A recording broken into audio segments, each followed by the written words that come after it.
welcome back. We're going to do the CIP portion of tonight's budget hearing.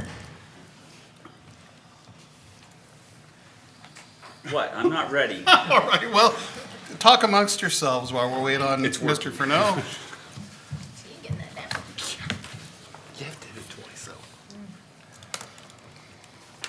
It has been a thrilling adventure so far this year. Hey, nice looking peanut butter. Great. It has been. If our former mayor is watching, you really missed out on the chili. Oh, yeah, Nikki made it. It's really good. Yep, you're missing out. And I know you'd want to bring we'll be here for a while yet if you want to bring a serving container, as is your wont to do. He told me the reason he had that gig was free food. Yeah.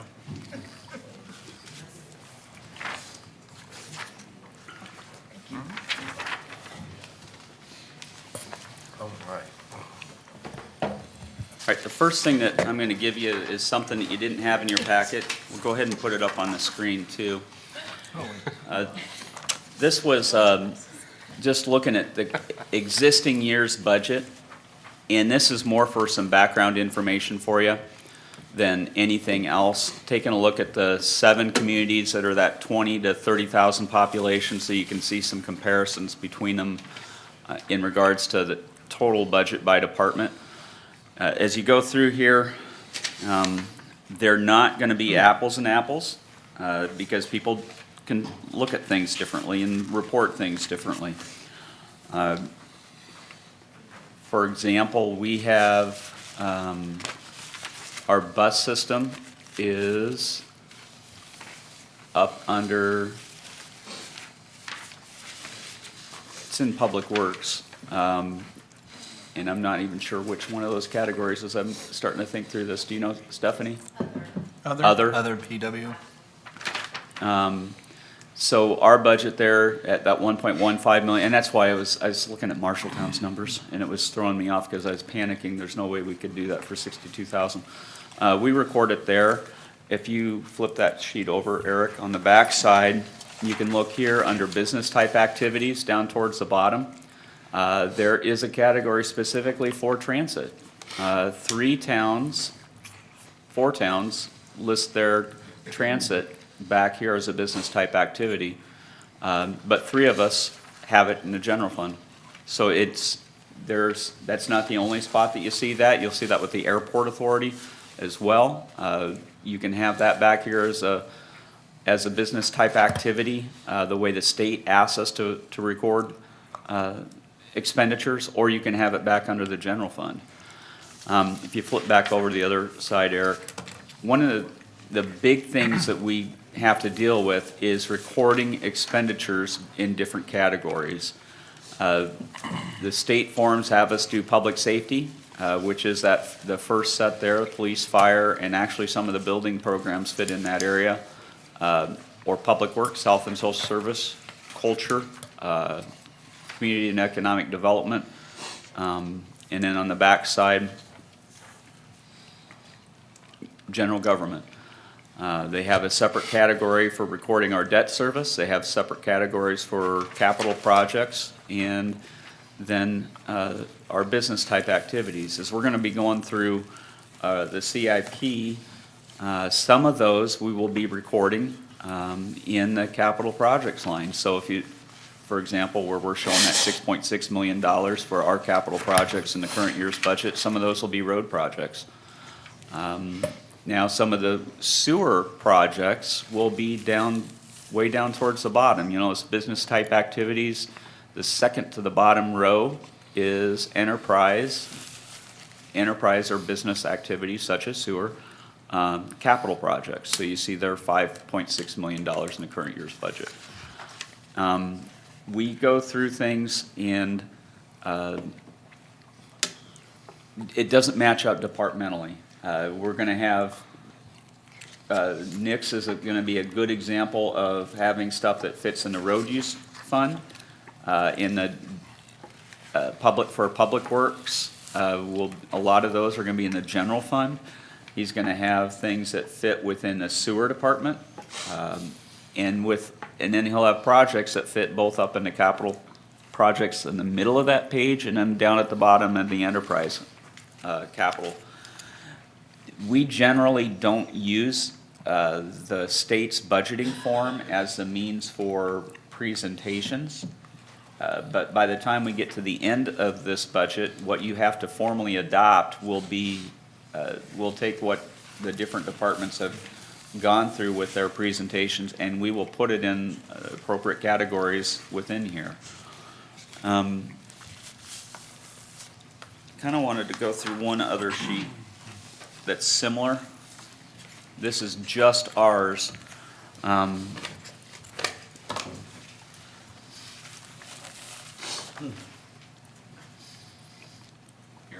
You can have that down. Thank you. So we do by categories, but we also have to budget by funds. And I didn't have this broken across. I think there's about 8 different types of funds. The general fund, special revenue funds, TIF funds, debt service, the enterprise, proprietary, and am I missing a category, Stephanie, when I say that? Perpetual care, things like that. So if you look at the bottom of this page, down at the bottom, the first column totals the total governmental activities was about $20 million for this year. That is the area that you have the most flexibility and control in. The special revenues, well, they're called special revenues for a reason. They have an intended use and purpose behind them.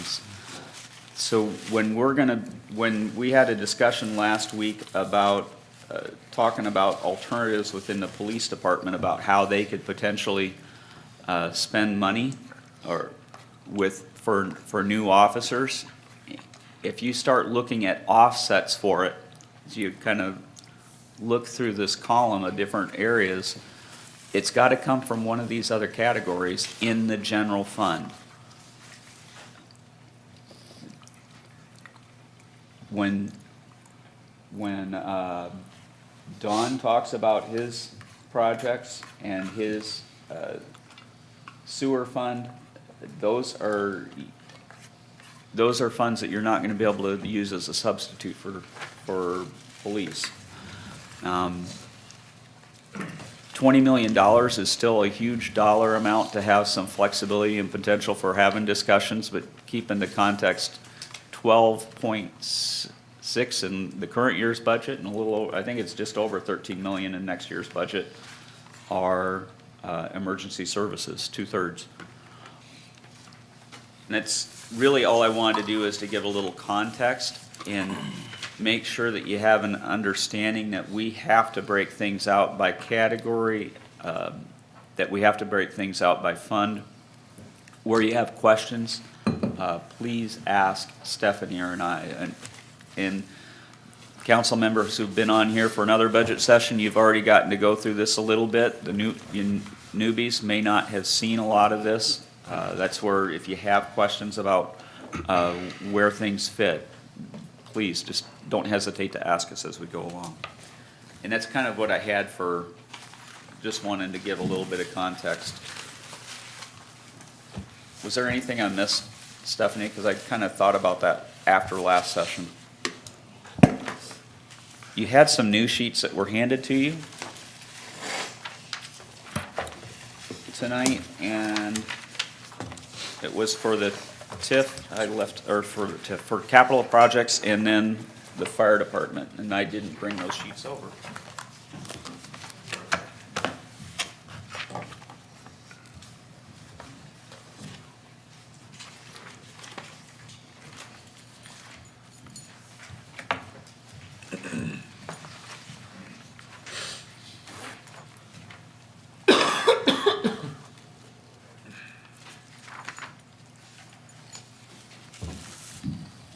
We will not go through the CIP line by line, which probably disappoints all of you. It's Was that you are humor? disappointed, Don, huh? That was humor. So it's set up the capital improvement plan is set up two different ways. It's 9 pages is projects by funding source by department, or projects and funding sources by department. And the second one is projects by funding source. And that's a 4-page document. And this is here for you to review. All of this stuff will get covered as well as the departments make their presentations. You can look through here with the first department, the development department. They have their requested projects. The redevelopment program we set aside for demolition, $50,000 for the first couple of years. You got an extra $10,000 in there. We're using that as a match for the Housing Trust Fund, not the $20,000 that you were talking about tonight, but a separate grant application. You can see that he's looking to do wayfinding signage for $10,000 next year. Continue the Healthy Neighborhoods program, $15,000 project, and then the creative placemaking, which Tammy had come and made a presentation earlier this year. Now, the overall amount, you see that, for example, on the Healthy Neighborhoods, it's listed as $15,000, but it also says where's that money come from? It shows outside entity below that for $10,000. That's, you're looking for other foundations and donations to make that, and then we're putting $5,000 in out of the local option sales tax. The community development redevelopment program, that's $60,000 for the first year. That is all out of sales tax. You can notice that we have the projects marked by which fiscal year they're occurring in. Our housing demo fund, that first line item, has an amount for every year. It'd be nice if we didn't have an ongoing need, but Eric could, I think his department could use $230,000 this year alone, and maybe every year after that, and still really not have enough to do what they would like to see done. If you move down the page, you have the fire department. Hopefully Matt is going to hit on this during his presentation. And if you notice, looking through his items, they're all covered with sales tax. And you can see the breakdown by year for what's being asked. Stephanie, when we do the budget online, does this end up, the CIP end up being a document that is viewable? These scenes. Is it out there now? Not yet. So when OpenGov is updated, one of the things that will be on that will be an Adobe Acrobat file that has all of these sheets on it. Don't know, do you see that occurring at, what's that? The current year's CIP is out there. Yeah, We should replace that. current year's is out there, but this new one will be out there. I don't know if it's the end of this week or not. We'll give you an update when we get to Thursday as how we're doing on that. And again, I don't need to go through all of these, but if you note, it's broken. You have for additional sheets on the back of that, you have the golf course, all the different pieces that are paid for out of that. Is everything out of sales tax, or is there some that's hotel motel? All of it's sales tax. And IT, Matt, you asked what that was earlier. We fund $140,000 annually out of the local option sales tax. We transfer that to the general fund, and that covers a wide variety of equipment upgrades within our system. We have several servers that we're in the process of trying to get accomplished. We spend about $30,000 annually on desktops being replaced. We have a lot of our software licenses come out of this. When we did our phone system last year, it comes out of this line item. The council chamber upgrade that was done for presentations and the the 2 TV mounts over here were out of this fund. Any technology-related issue, we're trying to get accomplished out of this funding stream. You can see the park and rec equipment, and it's gone on, broken down for public works, sewer, recplex, et cetera. All of these items, the departments will be doing yeah, we don't need to put another one on. They will cover during their presentations. The police departments, as he walked through his equipment needs last week, Chief hit on the items that are listed here. So we want to make sure that you can see how projects line out departmentally. We also want to show you how they line out by funding source. The ones that will be doing GO bonds over the course of the 5 years, there's about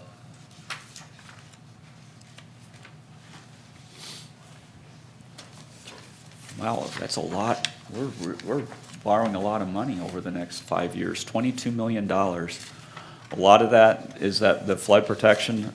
You see the 4.8 million, that's gonna be a TIF project for doing the next or dang it, I'm getting this confused, aren't I? Which one is that, Nick? Do you know? You don't know which one that is. The flood protection improvements at 4.8. It's sales tax increment. That's the two stormwater pump stations. You have 4.9 in there for your regular street project. That's your Harrison Street that you have coming up. That's the street project that drives the majority of it. The flood protection, again, is backed. Hopefully, if we get the sales tax increment from the state, the majority of that should be repaid from that revenue stream rather than debt service. We talked, when I did my intro on debt service projects, it was talking about the 10 million, 10.8 million that we have for our regular GO bonded projects that are supported by debt service. The other 12 is our GO bonds that count against our debt capacity, but they are repaid from the sales tax increment dollars that are coming in. We have TIF projects that are GO bonded too. The immediate phase of the flood protection improvements that's coming up is at 4.2 million. That is paid for out of TIF. If we have enough sales tax increment come in, we will have it cover some of these payments as well. However, we have not seen a sales tax increment come in at the level that we had built into our budget, and we are projecting that we will have some level of shortfall from the 26 million that was originally provided to us. Only time will tell where we end up on that. We talked about that last year a little bit. At this point last year, we had not received any sales tax increment payments for over a year. In the meantime, we have started receiving them this last year, but still not quite up to the budgeted amount. It's just one that we'll have to monitor. To the extent that we do not get that increase in sales tax occurring to get those payments to come to us from the state, we have to backstop it with GO bonds. It's been one of the concerns we've had in terms of what we can bring on for other GO-related debt. But you can see what the other projects are that we're looking to use TIF financing for. The force main replacement and the flood protection down at the wastewater treatment plant. You can see that we're putting a lot of money into sewer work. A lot of it is what we're trying to do is some way to find a way to fund our requirements to have some alternative around living up to the CSO standards that we had that was requiring us to spend potentially $100 million over the next 5 years. We still have to spend some level of funds. You can see the grant funds that we're hoping to replace, or hoping to get to do different things. Bus replacement, we're at least seeking federal funds on an annual basis. What you see reflected here is one bus replacement annually. You see the creative placemaking, that was a $100,000 project that was listed on the other page. Here you see the grant portion of it. And these are all projects that we get to go, or that'll be gone through again by the departments. Nick gets a lot of these with the Tiger Grant. That incorporates a huge chunk of that dollar amount. Down at the bottom, the hotel motel tax. On this sheet, if you move it down a tad bit. Oh, flip it over to the other side. The total there for what we have out of hotel motel tax annually. Kind of talked about this during the budget presentation. We're budgeting to receive $920,000 of hotel motel tax revenue. And this shows you how much is going towards capital projects. Over 5 years, $445,000, that's $90,000 a year average out of $920,000. The rest is supporting basic operations of different entities. And again, I don't think I need to go through a whole bunch of these. You can, at your leisure, see how this breaks out. I will do sales tax. Sales tax is a primary funder of a lot of our equipment replacements, and you'll see that a few projects, but primarily equipment replacements for fire. You have forestry, police is funded out of here, IT. You have individual projects in the parks. You see the pool has one deck project. The pool has more needs than one deck project. As we go through this, that's one area that we're not hitting on as heavily as what we would like. The Recplex has several projects that are listed in here, and yet it's still not hitting on everything that he was hoping to have done. We have one lighting upgrade that's listed towards the bottom there. That's out in fiscal year '24, $153,000, and then restroom concession stand $65,000. But he's not getting all the lights. He was hoping to have another set of lights that would double that amount. We have a lot of mature. Well, that's a 20-year-old facility now, and it has fairly high costs now as we need to get through some more maintenance than what we're had to do in the past.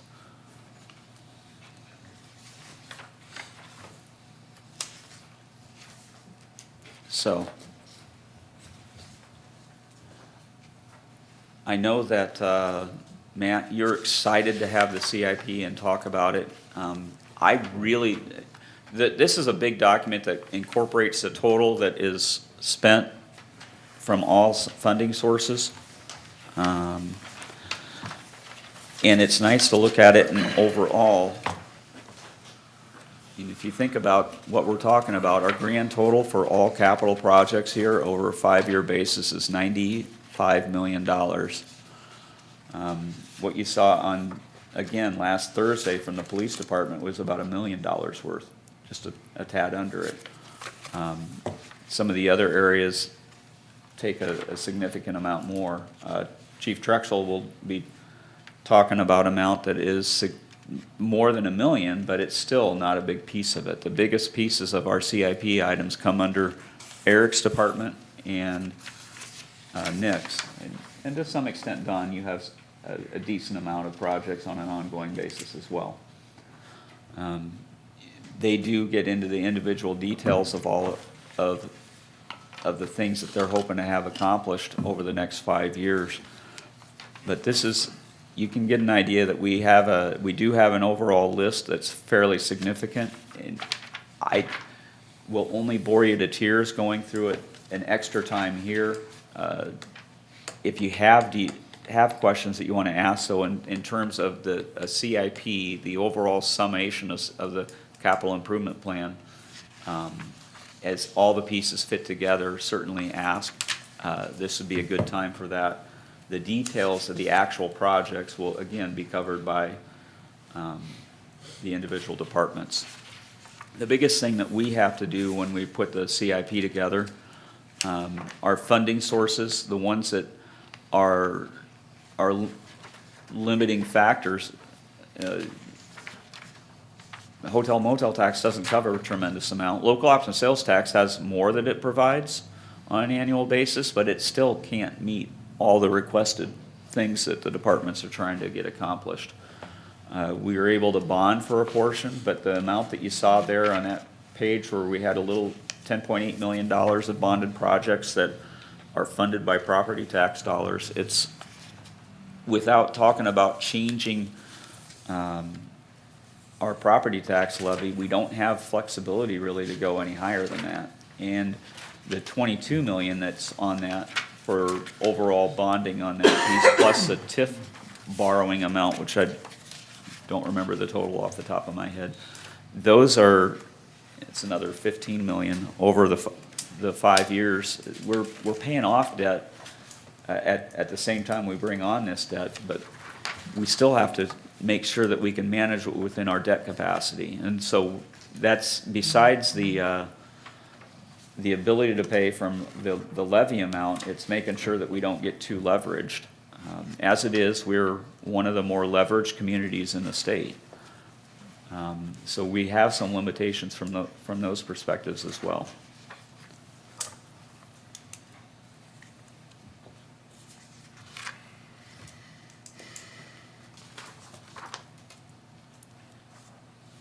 Questions on the CIP as you see it here? Things that don't make sense?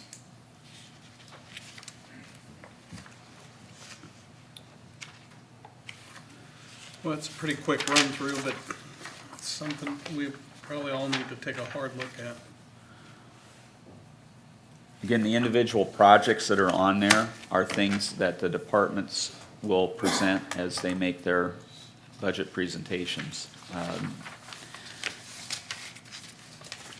Nick had severe limitations on what he can accomplish, I'd say on the storm sewer and sewer infrastructure level. His primary, I think his would come under two areas. One is time to get to all of the work that really needs done within our system, and the other is funding to make it happen. Don gets first right of refusal on most of the stuff that he's asking for down at the plant, and he's happy to say that he doesn't get very much cut from his budget. Eric ends up having the most significant limitations, and I don't know if he plans on, do you plan on highlighting some of the things that you're unable to get to? So, he has a lot of work, not just the pool, not just the Recplex, but in other areas too, that they're just not able to do the things that they'd like to be able to do just because there aren't enough funds available to make it happen. These are from a prioritization basis, so what they brought forward are the things that they feel the most concerned about for getting accomplished as we move forward.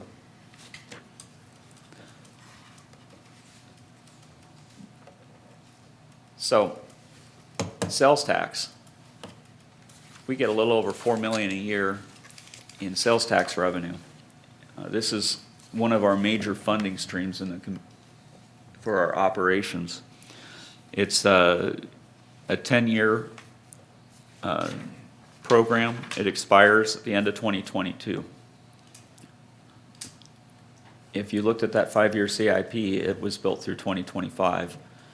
The projects that are on there after 2022 will not be done if there is not a renewal done. That is a significant issue that needs to be addressed in the next 2 years. We're not to the point where that needs to be done now as we go through this budget cycle, but at the end of this budget cycle, we're gonna be very definitely in the position of needing to know what's going on with that funding source. 50% of that $4 million annually goes to the general fund for property tax relief. People have talked about our property tax levy has not come down with the local option sales tax. It, however, could be higher. We do not collect as much property taxes as we could for some of the levies. Most notably, the revenues for employee benefits are 3.5 million below what we could collect legally. We do not do that. We use this as an offset for that 50%.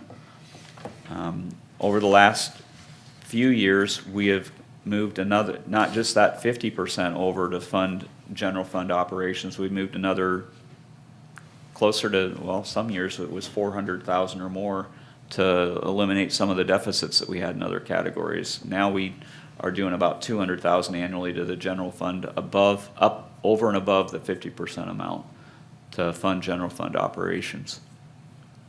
If you notice in there that it talks about what the rest can be used for, public safety, capital improvements, capital equipment, debt obligations, and economic development. By far and above the largest use of the remainder of that funds is, if you want to turn it over, I don't know if it's set up that way, but it's for covering the cost of police personnel.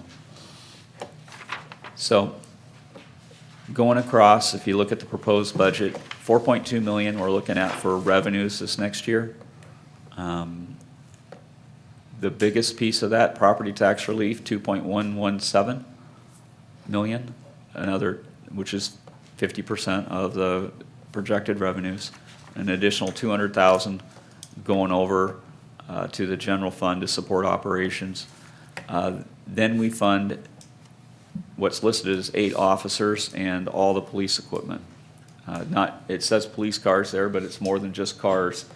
He mentioned you have one major project that and I forget what it was, for 100,000 to change out your cameras. But that's, between the two, that's $1.1 million.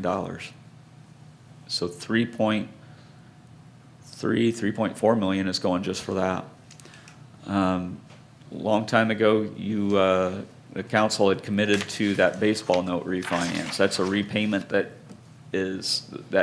debt payment is out through 2023, I think. It's either 22 or 23. So you got a couple of years left on that note.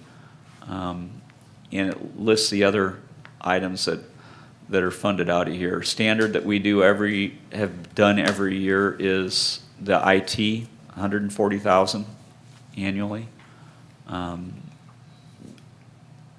The Healthy Neighborhoods Initiative is one that's on Eric's list.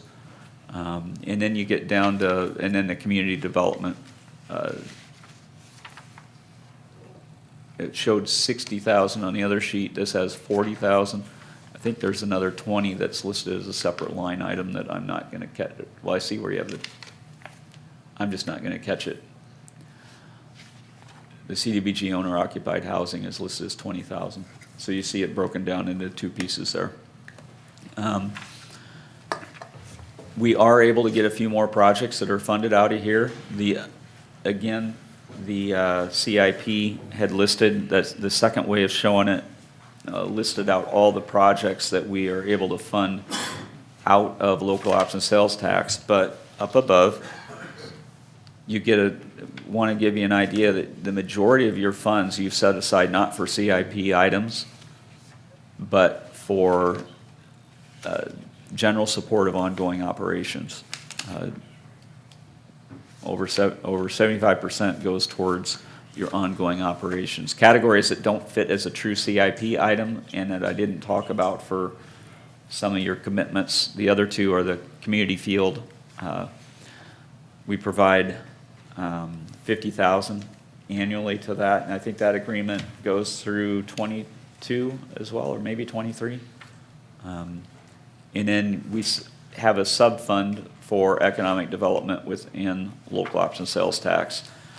This at one point was 5% of revenues, which amounted to over 200,000 annually before we made a pretty significant reduction. It's kind of the same thing with Eric's rehab housing or demolition program. The 40,000 that you see in here, it had been higher than that in the past. But that was another area that we ended up having to cut when we went through a major budget overhaul back in 2013, 2014. I think I hit on everything that's on there. And the other one is hotel motel. We annually set how we're going to use this funds. Contractually, a big piece of it is already set through to Convention and Tourism Bureau. It shows 300,000 there. We actually provide our current contract is a percentage amount. So depending on what the revenues that come in, we fund over to them the percentage of revenues collected. So you see that 70% goes to us, 30% to the CVB for the first 700,000, and they get 40% for anything over and above the 700,000. Auditorium improvements, we set aside 30,000 annually for improvements. That fund has a balance, and when you see the treasurer's report each month, you can see actually for all of these, you see the breakdown of what your current balance is for each of these categories. Riverfront improvements, we're setting aside 53,000. Unfortunately, what ends up happening with that, that's getting transferred to the general fund to cover our operational costs down along the riverfront. Park and Rec gets 70,500. Arts and cultural assistance, the 21,000. We're proposing carrying forward the same funding levels for the same entities that's in the current budget for that category. Community field, 53,000. We cover utilities, one of the memberships that they have, and is there anything else, Stephanie? That's basically it. I think the utilities is about 43,000 annually. So we've increased the amount that goes in this category a tad over the years, just because utility cost has gone up. If you want to flip that. So that by category, this is nice and fun to try to match against. If you look at the budgeted expenditures that's in here, it's again by category. We have money set aside to go to the CVB. It actually, I can't remember what the amount is that I have projected in there. It's a little over 400,000 based off of 920,000 of revenue, I think.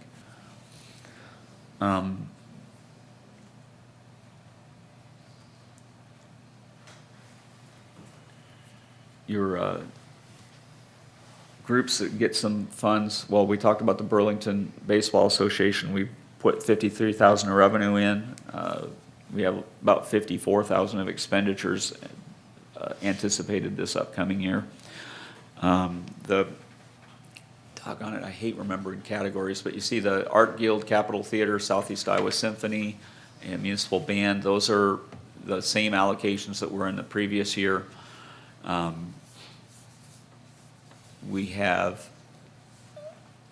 set aside the 10,000 annually for trail actually it's 10,000 this year because we didn't do an allocation last year. We've been setting aside 5,000 annually, and it'll be 5,000 for the out years to just handle the what ifs for trail maintenance, buying equipment to maintain the trails. And then we do a major funding allocation back to the general fund. It says recreational activities, 180,000. That's covering maintaining parks and providing park programs in the summer, running the pool, supporting base operations for recreation, supporting the Recplex itself for operations. You see $160,000. Again, 6 years ago, that would have been in the 40,000 range. And I'm missing the golf course support. It's at 55,000 towards, getting down towards the bottom, for operations. And that was something that up until the current year's budget, we weren't having to set aside funds for. I don't have a good top of the line versus bottom of the line on here for what's ongoing support for programs versus the CIP items, but the CIP itself had showed you that we're putting annually about 90,000 into equipment or capital projects out of this funding source at this point over the next 5 years. Questions? Does that kind of make sense? We do have to be careful with the hotel motel. One of the things for that, legally, we're required to spend 50% on culture in some form or another. We spend 100% on it. Legally, we could theoretically be putting half of hotel motel into funding police, for example, or whatever general fund expenditure we wanted to cover. We've done our best to try to make this be about supporting recreation or community development through the chamber, visitors, tourism. Anybody have any questions for Jim on that? Otherwise, you can have the fun part of the night and have the fire department present their budget. Chief Trexel's up. He's got a fresh shave and a fresh haircut. Looking good. I hope this is the fun part of the night. Clicker? All right. Okay.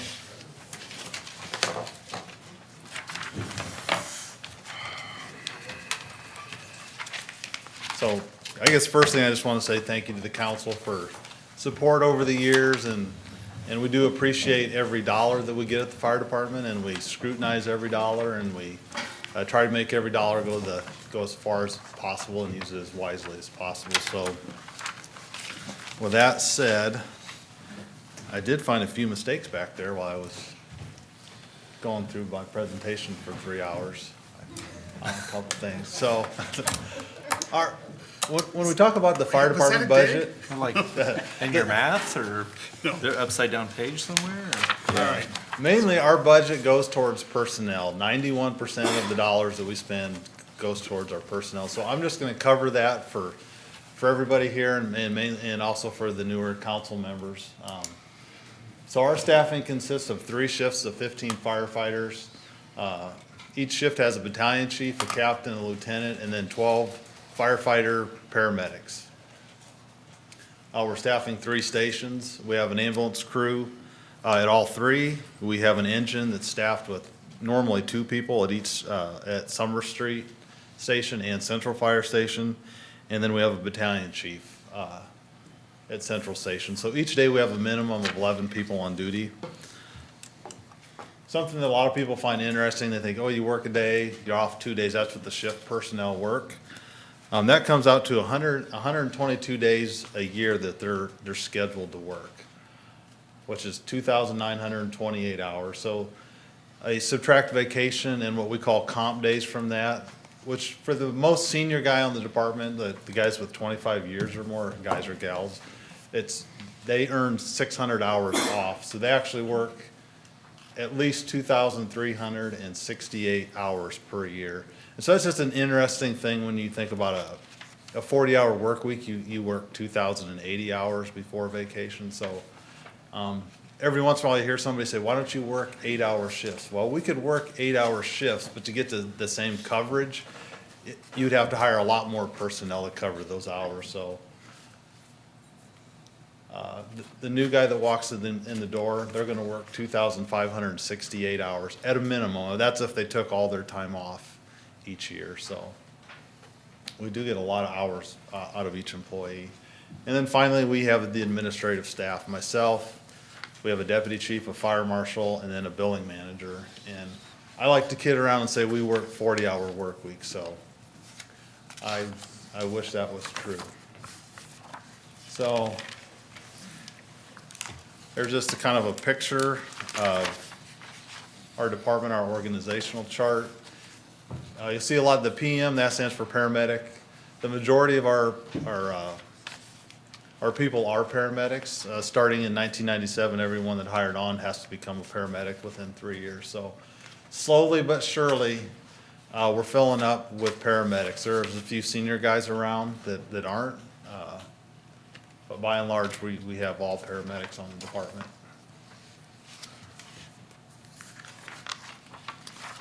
A little bit about our operations. We generally divide our department into 3 different areas of operation. We have EMS, fire, and then fire prevention, kind of transitioning to the use of the word community risk reduction. But EMS involves majority 911 calls for ambulance service, but we also do some interfacility transports. And I'll kind of talk about where we go and what we cover a little bit later.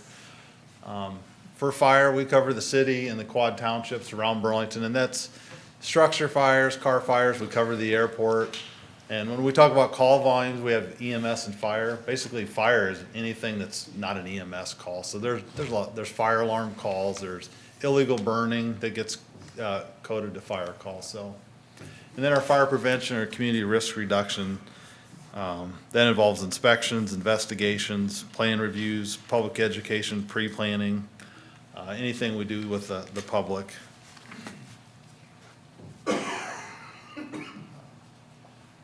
And so I've shared this map several times with different groups, but our first due fire coverage area is that area in red.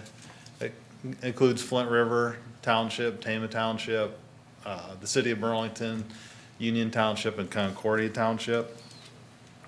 And then the EMS area where we respond with the ambulance includes all of that, plus West Burlington, and then Pleasant Grove Township, the city of Danville, Middletown, and Danville Township.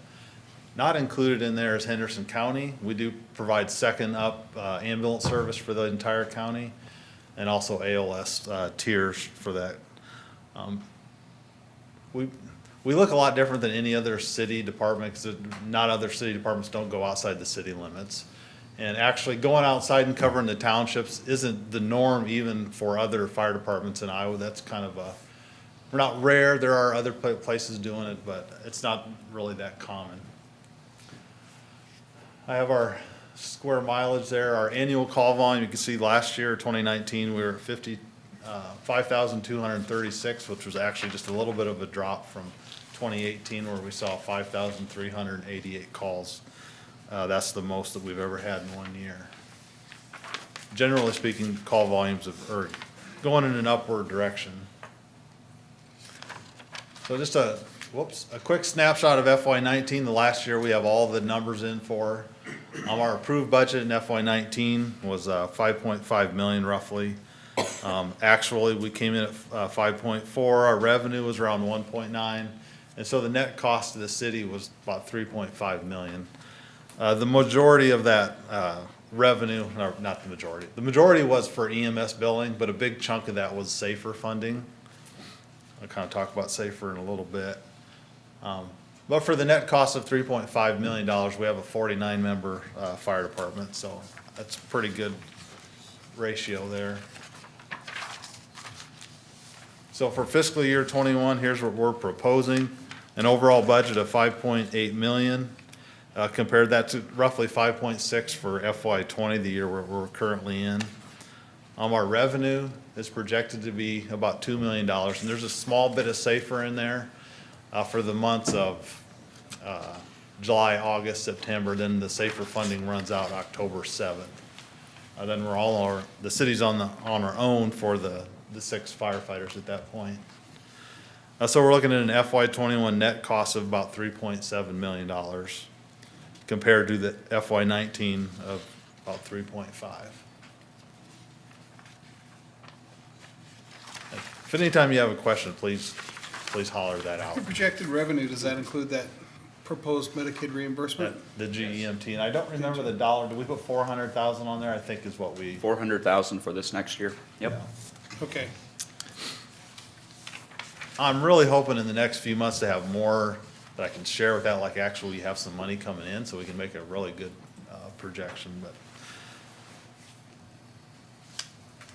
So what do we get for $5.8 million total, 3.7 net? So we get experienced, dependable, quality EMS and fire response. That, and by dependable, I mean, when people call, we respond. Very seldom are we not available to take a call. We don't use a lot of mutual aid to cover our own calls. We do use mutual aid to come in and assist us at our calls, but we don't have people covering our calls. Quality, of course, we have well-trained staff. All of our firefighters now, like I said, are coming in. They're required to be paramedics, but everybody currently on the department holds some type of EMS certification, and everyone's certified at least to firefighter 1 certification level. Most are firefighter 2 and go above and beyond what's actually required. We do a lot in the community as far as risk reduction. So the smoke detector program, of course, a lot of people are familiar with that. We've done that for several years now. Recently, we started with the Remembering When program, reaching out to the elderly in our community for fire and fall prevention. We do pre-planning, we do public education, we do a lot of things for community risk reduction. Right now, we have 3 ambulances strategically placed throughout our community. We have them placed the best that we can without actually building a 3rd fire station. So we're making do. I'll talk a little bit about the 3rd fire station, but it's been a blessing to our community. It's actually in a fairly decent location as far as response times goes. We have an 11 person or 11 firefighter minimum staffing level.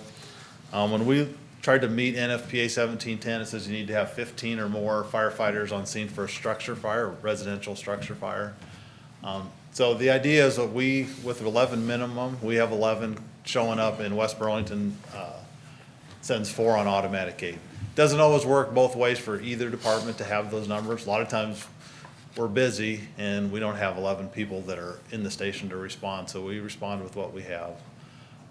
Ideally, that's what we would show up with. We have a large pool of off-duty firefighters for large events, such as the Tama building fire, where you're into, multiple days of being down there. It's important that you have crews that are on duty and some that are resting. We have excellent response times, especially now with the 3rd station. We can pretty much cover the entire city of Burlington with an ambulance and expect the ambulance to be there in 5 minutes or less. So a lot of communities don't have that.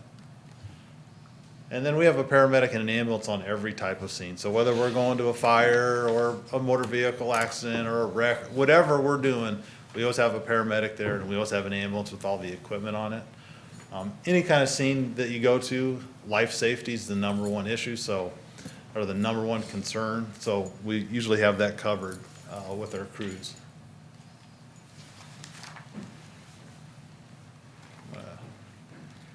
Let's go all of our revenue for 2019.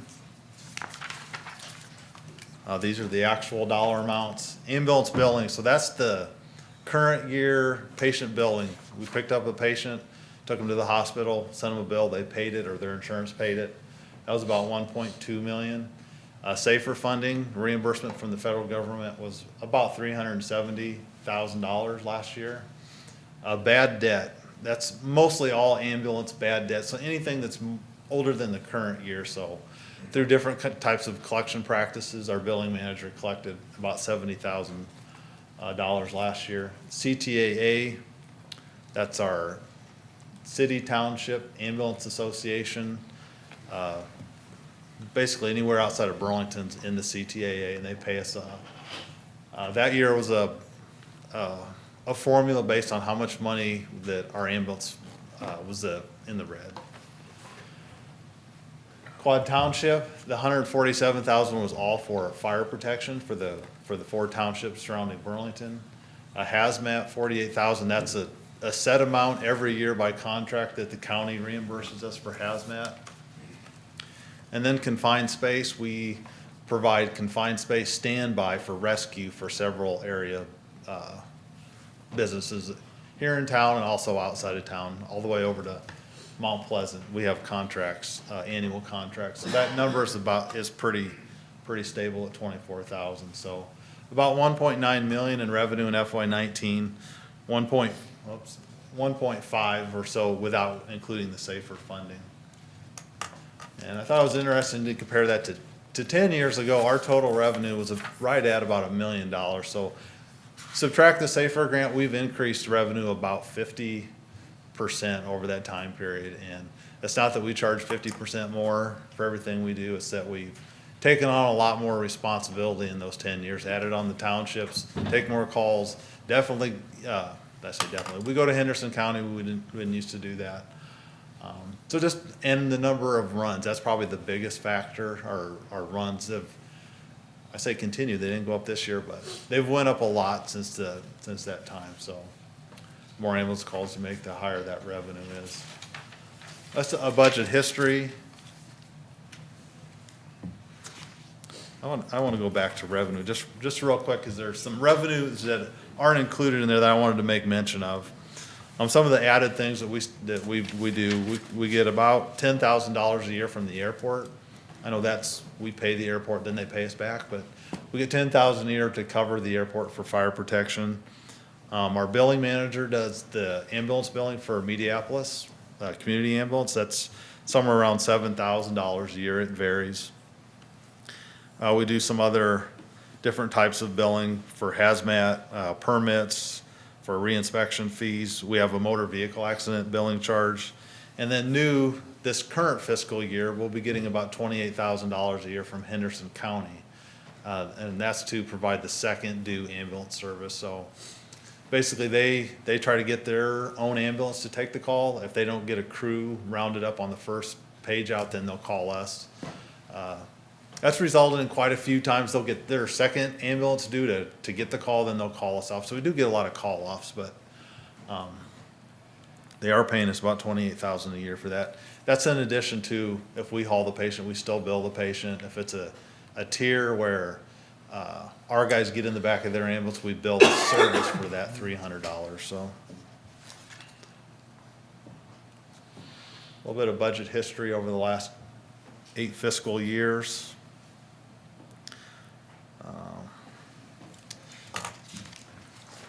So I was just going to talk a little bit about this year's budget. It's up about $220,000 over last year's. $200,000 of that is all personnel costs. So there's the regular raise built into that. There's also some increases in health insurance and pension costs. So the non-personnel increases, the more of the budget that I have some type of control over. The percent is up 4%, which seems like, wow, that's quite a bit, but it's only $20,000 in additional spending. So dollar-wise, it's fairly small compared to our overall budget. And out of that $20,000 for the non-personnel, about $16,000 is all for training. We have several things we're trying to do with training in the next fiscal year. One, we're doing some professional development. We're also doing a lot more where we hire outside instructors for EMS and some of our fire training. We need to send several people to hazmat tech school as we have people retiring. We need to replenish the ranks of the hazmat team. And probably the biggest increase is in our fire training budget, and it's something that I think pretty much everybody on the fire department's really excited about trying something new for new hire training. We're gonna start sending our recruits over to the Illinois State Fire Academy.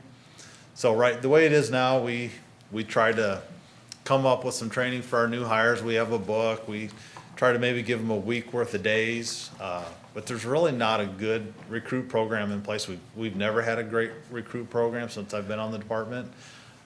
One is we don't have a dedicated training officer. We also don't have a facility to do a lot of live fire training where they do over in Illinois.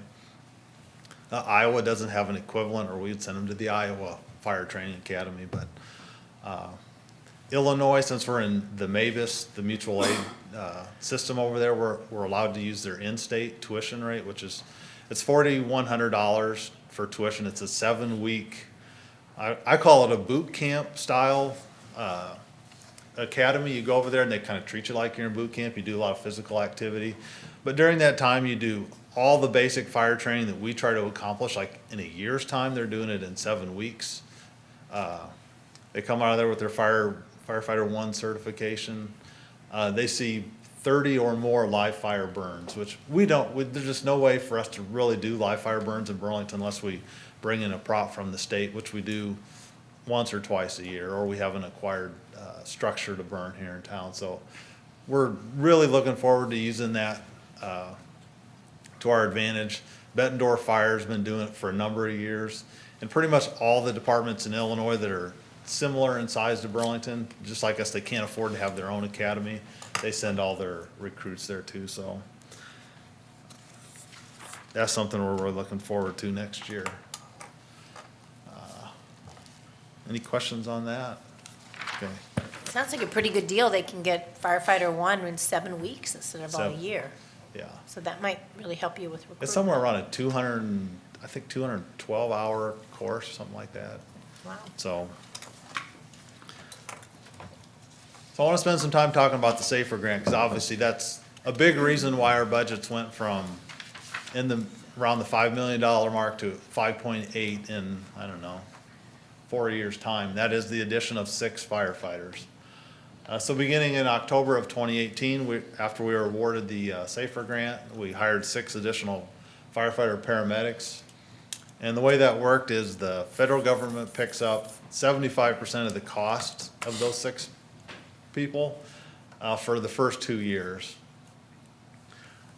In the 3rd year, SAFER pays 35% and the city pays 65%. And that's the current period that we're in, and it lasts till October 7th or 8th or something like that of this, of 2020. The maximum federal share was about $1 million. I think we're gonna end up under there somewhere, because when we apply for the grant, we go for the maximum cost of an employee. So if you hire an employee that's not married, then the benefits aren't as much or whatever. But overall, I think we're gonna be in the $20,000 range or Yeah, it's something. We'll about have that. You're- some money left over. You're gonna miss out on We about tried every way 100,000. to, yeah. So that allowed us to add 2 additional personnel per shift, which allowed us to staff the 3rd ambulance. So I'm just gonna real quick go through these. So when we applied for the SAFER grant, of course, you have to justify, why do you guys need the SAFER grant?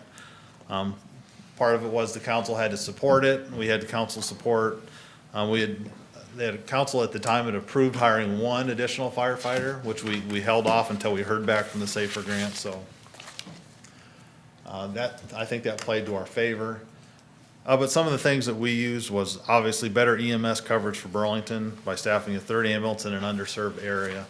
And that underserved area goes way back in the early 90s when Bill L. was fire chief, and he has all kinds of presentations on how we need a 3rd fire station, and he had identified that way back when. So also in our ISO rating, when they come to, that particular area of town on the northwest side is always identified as, you guys can't cover this, it's not in your response time, you can't make it there in 5 minutes, basically. So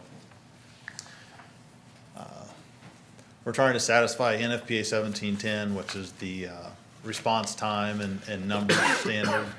Again, I think I already talked about that, but it calls for having 15 firefighters available for residential fires. And it also specifies the 5-minute response time for EMS. So it's a 4-minute drive time and a 1-minute out the door time. So I'll show you some maps here in a minute. They're theoretical from GIS, but they're pretty much right on when we've actually compared them to actual response times. So for a fire call, you still get the 4 minutes drive time, but you get 1 minute and 20 seconds to get out the door. So you get 20 seconds to put your turnout gear on. We also mentioned that our call volume from 1997 to just as early as last year had pretty much doubled in the last 20 years. We went from 2,594 up to that 2018, that's my first typo I found, should be 5,388. That'd have been quite a drop there. So about doubled in that 20-year time span. And then also we've consistently been around that 40% overlap rate for calls. So that just means when you hear one ambulance out, there's a 40% chance that there's some other ambulance or fire truck out somewhere on a totally separate call, so. And I want to make mention, a lot of people think, well, that's good, you got, we want you to be busy out there doing things, and busy is only really good it's good for revenue for the ambulance, and it's good for experience. So our guys, they do generate a lot of revenue, and they do get a lot of experience, but it's very hard on them to take these calls. So we really don't want to be, I would say, being super busy is not really a great thing. So I know these are really hard to see. I tried to fit them in here where you could see them, but pretty safer with just the 2 stations in operation. That red area is where Central Fire Station can cover in the time frame of a 4-minute drive time. The blue area is where Station 2 out at Summer Street Station can cover in 4 minutes, and then the overlap is purple. And then here's post-safer. So once we reward the safer and started up the 3rd ambulance, so from where we're at right now, one thing I don't like about this is it says West Burlington down there in the bottom of it. Our station is not in West Burlington, it's actually in Burlington at 3400 Mount Pleasant Street. But that dark, I guess it's purple, I'm not sure. That's all the area that we can cover from there in the 4 minutes. So we've got all of Lenox Park, a lot of the Roosevelt corridor, obviously a lot of West Burlington, the area up off of Sunnyside. The further, if we could move that dot, the yellow dot for the station, further to the east toward Burlington and Roosevelt, you start to see, especially the area up off of Sunnyside, there's some places in there that are just hard to get to from either station, so you'll see some of that area get covered up, as well as the area down there, like around Burlington High School and all along Roosevelt.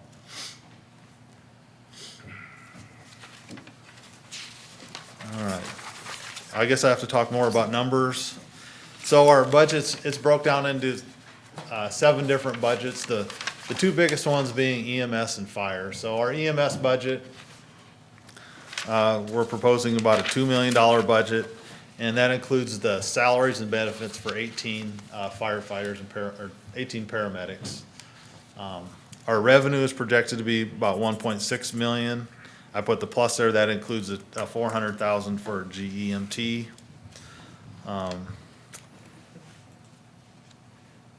We have the contracts with the Quad Townships, and CTA and Illinois. Quad Townships now has a new agreement. We haven't quite figured out how we'll divide that money up amongst EMS and fire, but they pay us one fee for EMS and fire now.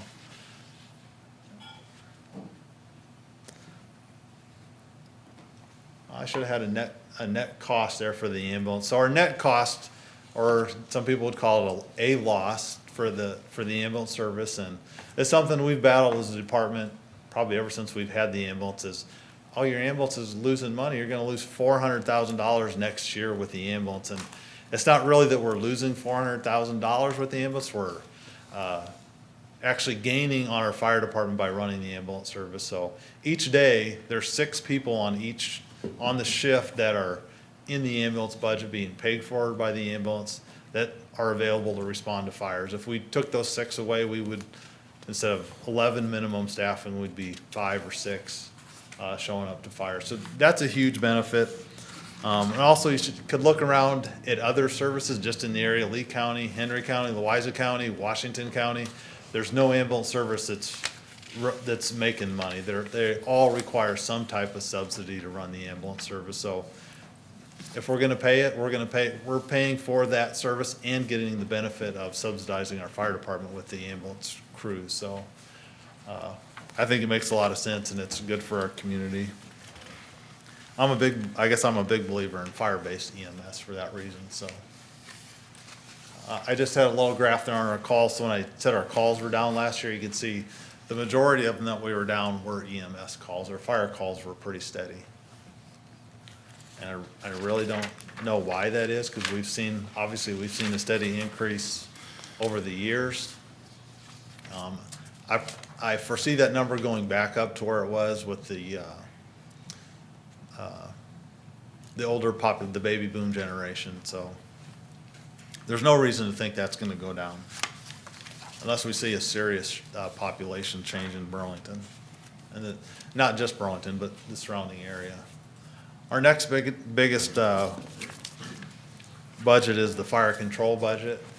And so for fiscal year '21, it's about a $3.1 million budget, and that's all of our fire officers and 27 firefighters. And there's paramedics, EMTs mixed in there.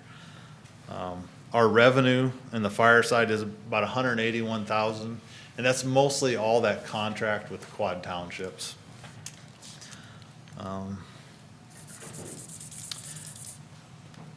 So that includes all the personnel, plus all the fire training, equipment, repairs to our engines, that type of thing, and station costs are in there.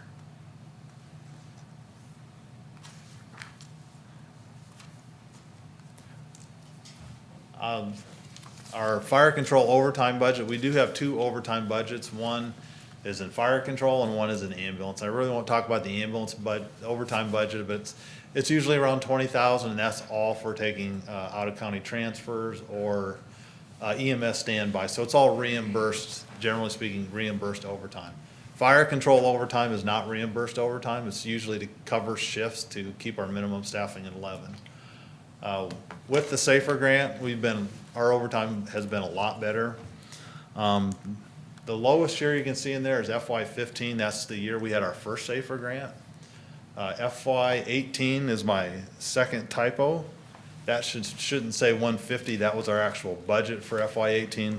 Our actual overtime was about half that of it. It was at 82,000 for FY18. Last year we had $110,000 in overtime, but 10,000 of that was purely for the Tama fire. This year's budget, next year's budget are set at 130,000. So I wish we could have a overtime budget of 0, because I've always said our guys do need a break from work. It's not great to have them work back-to-back 24-hour shifts, which basically is what happens whenever you come in for a 24, you're either working before or after your normal 24-hour shift. So they do need to go home, take a break from work. Some of that overtime is for fire callbacks. So whenever we have a large structure fire, we had one today, we call back off duty to cover the staff that's out at the fire. Generally speaking, they don't come in and go to the fire. They come in and go to the station and take other calls that we're gonna get. What happened in 2012? 2012 injuries. So before the SAFER grant, pretty much every year that I've been on the fire department prior to 2015, we've always had no margin for error. It's figured out where people can take off right up to your minimum staffing in order to be able to take vacations. And so every time somebody calls in sick or gets injured, overtime. So you have a couple people with long-term injuries, shoulders come to mind in the past where they're off for 9-10 months. That's a ton of overtime. You changed minimum staffing too. That was one thing that, after that year, the minimum staffing went down, which Yeah. is a crimp We- on your level of service. Yeah. Was that in FY30? It was right after I became the chief. We It was went from right about that time. minimum staffing actually went from 11 to 10 to 9, but just for a short, Yeah. I don't remember how long a period of time that was, but yeah. Up until we pulled staff back in with the next SAFER grant, and we raised it back up.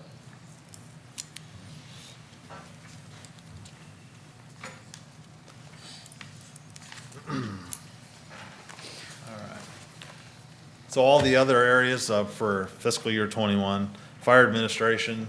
So the big part of that is personnel costs. Myself, the deputy chief, and the billing manager are in that line item. That's 415. Fire prevention is our fire marshal, and anything that has to do with community risk reduction or fire prevention. Hazmat team, the majority of that is for training. Then we also have to replace some supplies every year. Airport, the 22,000. That's any of the station costs outside of, I don't think any of our electricity or gas come out of that. It's like, maybe our electricity's in there, I don't remember, but the gas is on. I can't Which remember one? what I'm it sorry. is. The airport, that seems really low if that includes utilities, but 8,000 of that is for training. Every year we bring that prop in, do some live fire training at the airport to keep our airport certification, up to date. And then the last one there I want to make mention of is Station 3. We're still got a very low budget for that. I'm not sure how long that lasts, but as long as it's in that range, I think it's a great deal for the city of Burlington, so. Yeah, we don't put utilities there, and I'm not exactly sure why. I think at one point we did, but that account got switched over into the general, your main Yeah. building. Any questions on that? That's pretty much all of the operating budget that I covered. All right. All right, so as Jim mentioned, I will talk about the capital budget. So for FY '21, this is it, it all fit on one slide. So fire equipment, that includes 12 sets of turnout gear every year. That just keeps on, not 12 sets, $12,000 for turnout gear, which is about 6 sets of the protective gear for firefighters. We use that to replace old gear, and also if we have new hires to buy their gear. And then every year, there's other things that come up in there. FY '21, we're buying a couple of battery-powered fans, exhaust fans. We have some gas-powered fans now that work really good to blow smoke out of a house or carbon monoxide, but so they work good for smoke, not so great for carbon monoxide when you're using a gas-powered fan to try to blow carbon monoxide out. So we are switching a lot of things over to battery power just to get away from the gasoline engines, have to carry gas on our trucks and oil and the maintenance. So that's included in that 28,000. There's also some 3-inch hose and then some vehicle stabilization equipment. Station alerting, that's something new we just put in there this year. Even though we've been looking at this stuff, I'm gonna say since I've been the chief, probably before that. So station alerting is, if you've been at the station, you hear the tones go off. It's like right now it's a super obnoxious noise. It's really obnoxious at 2 in the morning when you're sleeping, and it wakes you up. It also turns on lights in the bedroom and around the station for safety reasons. So that's basically what we have now. Obnoxious noise goes off, you get then the dispatcher gives you the call. What we're looking at in changing is, one, get away from that obnoxious noise to what they call a heart-friendly tone. It's like a ramped-up noise. There's some lighting that will come on before that. You'll have blue lights for EMS, red lights for fire. So you might, if you're awake, you'll see that first, so you know you got a call coming in. A ramped-up tone has a computerized voice that gives you the message. It comes across faster than the dispatch, so it won't require the dispatcher to actually talk into the microphone over the radio. It'll just automatically come to the station, which decreases our response times. So we'll have a quicker response time. We'll have the heart-friendly tones. There's some couple of other things. We're not sure how to work them in there, but it is capable of doing automatic door opening. So it can open your ambulance bay garage for you, the fire truck bay. It can shut off things in the station, like the stove. If you left food on the stove, it can actually shut the gas off to the stove for safety reasons. That might be important. Inside joke. Okay. Also, we'll keep the radio traffic to a minimum. So I know people, they don't want to hear me talk about firefighters sleeping at the fire station, but when you work a 24-hour shift, you do need your rest, and trust me, if we get called out to your house at 2 o'clock, you're gonna hope that, hey, we got a little bit of sleep at night. So the way it works now is, if whatever station you're in, you hear every single call, you hear all the radio traffic all night long. Doesn't matter if it's, your station could never go out the door, but you heard everybody else all night, getting the call, going en route, going on scene, going to the hospital, coming back. You hear all that, and you do not get a good night's sleep if there's calls at night. And there's pretty much calls every single night. It's very rare to have a night without calls. So what this allows us to do is station alerting. If station 1 needs to go on the call, only station 1 gets the tone, gets the radio traffic. The other 2 stations will have no idea that there's a call going out there. So it is really good for firefighter safety, for, letting them get their rest, get their sleep, whatever you want to say, it is important. Some people think, well, we pay firefighters to sleep, and I say, no, you pay them to get up and respond, that's what you're paying them for, so you do want them well rested. The ambulances, that's the biggest thing that's, in there, in our capital improvement plan. I moved that up 1 year, and I'll talk about that, I guess, in a different slide, so if you don't mind, I'll just kind of skip over that. And then SCBA bottles, we put $10,000 in there this year, that'll get us 12 or 15 air bottles. Then the next year, there's 30,000 in there to buy more bottles, so. Our bottles, they have a 10-year life cycle, or 15, I don't remember, is it 15? Yeah, so every 15 years, the bottles are no good to use, you no longer get them tested, so you can't get them filled and you can't use them. So we're replacing bottles, but we're trying to get those replaced on a grant, so AFG, we've been very lucky, or we've got a lot of things on AFG grants that we had in the CIP. We've got heart monitors, we got stabilization equipment, gym equipment, stuff that we were gonna buy, but then we got on a grant, so we're very hopeful we get all of our SCBA's replaced on an AFG grant. If not this year, we'll apply for it again next year, so we'll keep putting in for that. So the ambulance, so the reason that I'm asking for another ambulance, there's our current fleet. If we don't buy an ambulance this year, one of our first out ambulances before the next replacement will be well over the 200,000 mile mark. So right now we just have the 2019 ambulance that has 28,000 miles on it. So that's about a 1 year period. So you just every year, 28,000, 28,000, 28,000. Of course, it had the lowest amount of repairs. The 2016 Ford F-450, there was 100,000 miles. It had pretty good repair costs. The 2013, it's a first out ambulance, so it's maybe not doing 28,000 miles a year, but I don't know, it's a 2013, so in 7 years, it's right around in that 25,000 mile a year range. So we had some costly repairs to that last year. And the other two, particularly the 2005 Freightliner with 169,000 miles on it, only had about $2,000 worth of repairs, but we literally only drove it 2,000 miles in the entire year. So if we use it as a first out rig, took it out every day on all the calls, we would spend significantly more on that. And we've been very happy with these three, the Ford F-450s. The ride's been much better. The four-wheel drive is great in the wintertime. Overall, very reliable, low cost to maintain. The Chevy and the Freightliner are what we call medium-duty chassis. If you see them, they're kind of a bigger looking box. Costs more to buy up front, and then they just haven't really been all that we thought they would be. So we're definitely phasing those out. As we get more of the F-450s, we probably need to buy one more new before we can consider rechassing them, but that's definitely an option down the road. Instead of buying a whole new rig, we just get a new chassis, new Ford F-450, and they just take the box off and plant it on a new chassis. So you save somewhere around $75,000 on each ambulance. How long will the boxes last for? I believe they have a lifetime warranty on the box itself, so.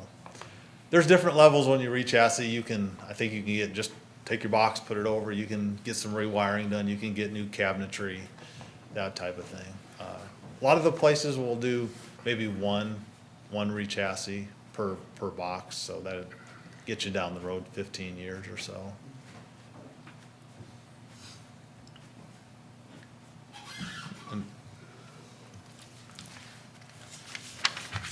And I would mention the 2005, I think I might have said it's our bariatric rig, but basically we use that for anything our newer ambulances can't handle patient size-wise, which the newer ambulances with a power load and power cot system can handle a patient up to 700 pounds. So that's, most often we can handle with what we have. We don't use that ambulance near as much as we did before we had that capability. Future capital items, again, the turnout gear, 6 sets per year, that just continues out there indefinitely. The tender, it's a a water hauler. It's like it's a fire engine that carries a lot of water, so 3,000 gallon of water is what we're looking at. FY '25, I'm not gonna lie, I'll probably ask to move that up in one of these upcoming budget years. That's 4 years out after this for another ambulance. The fire marshal and chief vehicles, that's 22 and 23. I think for the last 3 years, it's been 3 years out, so we'll see when that gets in the budget. So I think I cut it out last year and added one of them back in. The heart monitors in FY '22, I think we have 3 scheduled to be replaced. Lucas devices, those are the automatic CPR devices, so we received 3 of those on a grant. And so our first 3 ambulances have those. By FY '23, they're gonna be showing some serious age, so we'll be moving those, a couple of those to the backup ambulances and then put the new ones on the newer ambulances. So every ambulance will be outfitted the same and have a Lucas device available. A lot of times what we do now is if an ambulance is out of service, we take that Lucas device and put it on one of the backup rigs just because it's like having an extra set of hands and set of hands for CPR that doesn't wear out. They're a great invention. And then again, I said the SCBA bottles.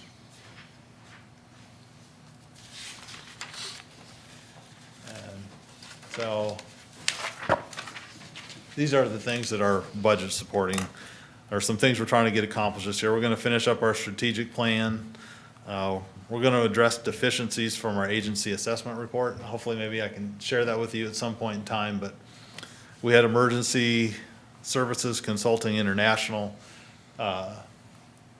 look at our department, and they came up with a whole list. I call them deficiencies. There's not like you're in dire need or it's a disaster at Burlington Fire Department, but there's a good laundry list of things that we need to work on. We're going to continue working on NFPA 1710, meeting that criteria, improving our ISO rating. Training supports all the stuff up above there. It's really big, a big part of our department.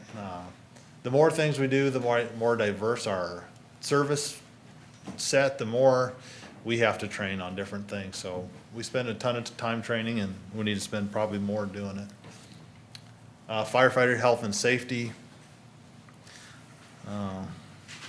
Some things that the budget supports are physicals for all of our, currently it's over 35. You get a physical every other year. We've been trying to address long-term, physical and mental injuries to firefighters. It's probably the mental aspect is probably the number one reason why people leave the fire and EMS business early. A lot earlier than we'd like them to leave. And then community risk reduction. So I think I mentioned all that stuff that we're doing already.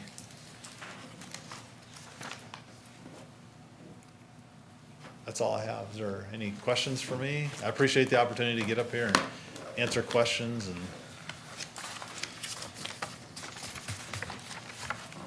I appreciated the opportunity to spend 24 hours at the fire department, and I know if I had to do it again, I would appreciate that new station alerting system. That alarm goes off and the noise, wow, it just really jars you awake. I think it will be a boon to recruitment, and I think it will be benefit to their mental health as well, not to yeah. get woken up so much and in such a jarring fashion.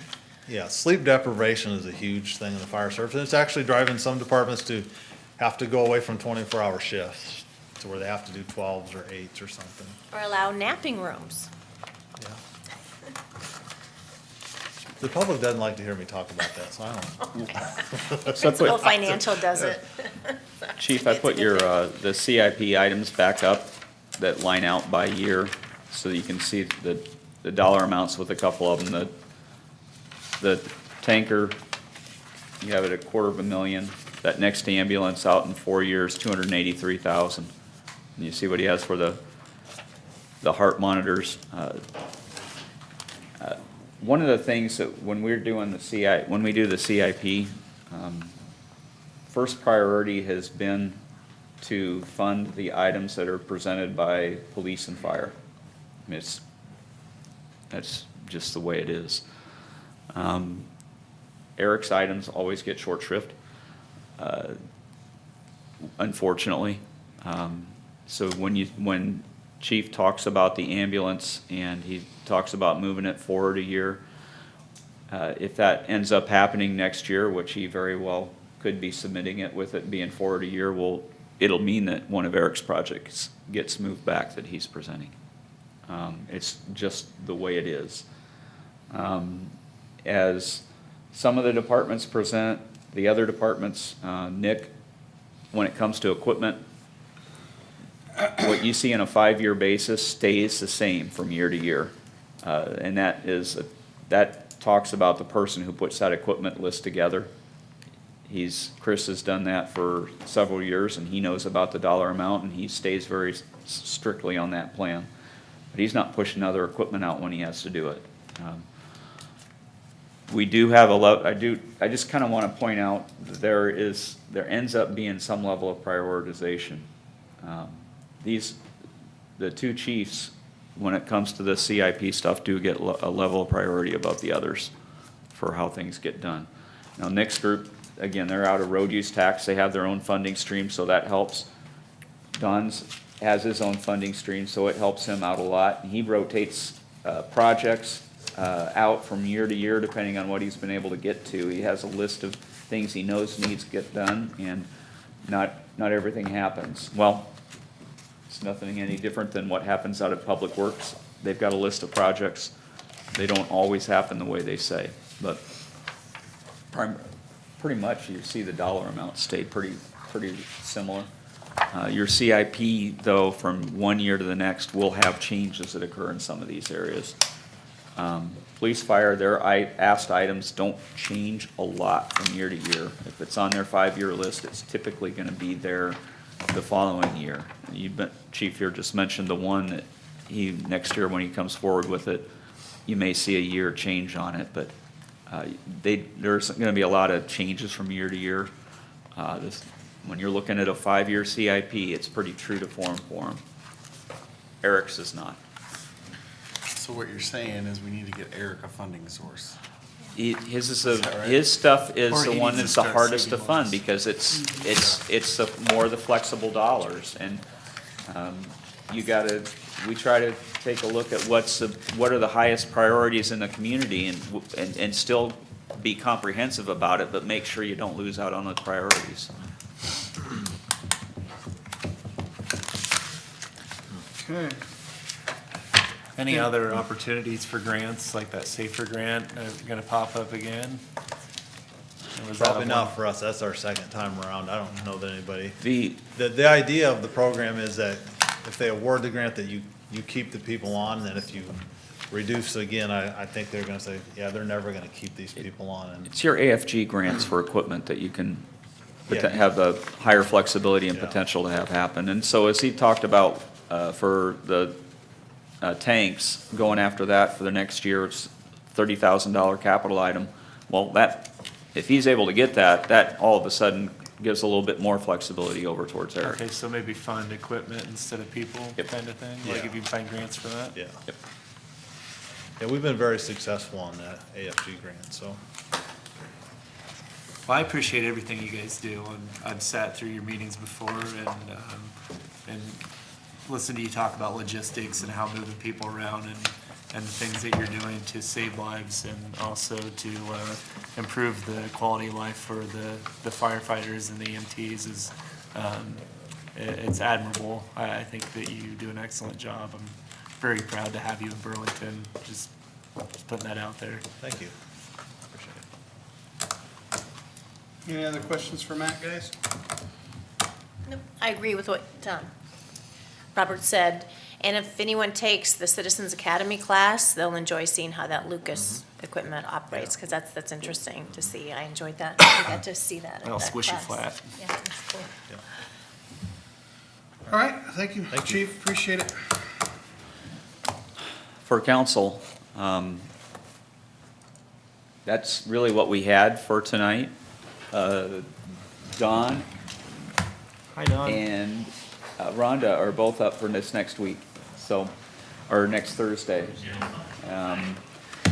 Hopefully, we're able to get through that. If you have had any thoughts come up, you need to express them as we move through this. So we had some discussion last week about, from the police chief in regards to different options for funding or positions that could be funded. You need to be thinking about, as we go through these meetings, discussing with each other what you see as priorities and where you might see some potential trade-offs. Doesn't have to be tonight, but you need to be doing that because you're gonna run out of time as we get to the end of the month. Did you wanna bring up that one? Not yet? Okay. All right, sounds good. I will apologize to Don and Rhonda. I will have to leave about 6 o'clock for the emergency management, but I will come back, assuming that that doesn't take too long, so. It's recorded. I know, but I still would like to be here when you do your thrilling presentations.